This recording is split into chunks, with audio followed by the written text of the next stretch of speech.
25 25 25 25 আজকে হবে দামাকা। সবগুলি 2025-এর মডেল পাচ্ছেন বিএম মোটরসের 4টা bike.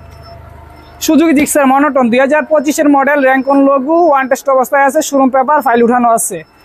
Gixxer SF FI ABS 10 বছরে ব্যাংক টাইপ করা, ওয়ান টেস্ট অবস্থায় আছে, যে কোনো জেলা থেকে নাম্বার করে নিতে পারবেন। 2025-এর মডেল, র্যাঙ্কন লোগো। হর্নেট 2.0 2025-এর মডেল, একদমই সুপার ফ্রেশ কন্ডিশনের নিউ বাইক, মাত্র 600 কিলো চলা, ঢাকার নাম্বার করা আছে। ইগনোটর আই স্মার্ট 2025-এর মডেল, ওয়ান টেস্ট অবস্থায় আছে, শোরুম পেপার, যে কোনো জেলা থেকে নাম্বার করে নিতে পারবেন। সবগুলি বাইকই 2025-এর মডেল। যারা 25-এর মডেল খুঁজতেছেন এই বাইকগুলো নিতে পারেন। আর যারা এই বাইকগুলো নেবেন আমাদের স্ক্রিনে দেওয়া নাম্বারে যোগাযোগ করবেন, অথবা আমাদের ঠিকানায় চলে আসবেন, বিএম মোটরস, আসমানিয়া বাজার, রায়পুর রোড, তিতাস, কুমিল্লা। আর সবাই আমাদের পেজটাকে ফলো দিয়ে রাখবেন, বেশি বেশি করে শেয়ার করে দিবেন। ভালো থাকবেন, আল্লাহ হাফেজ।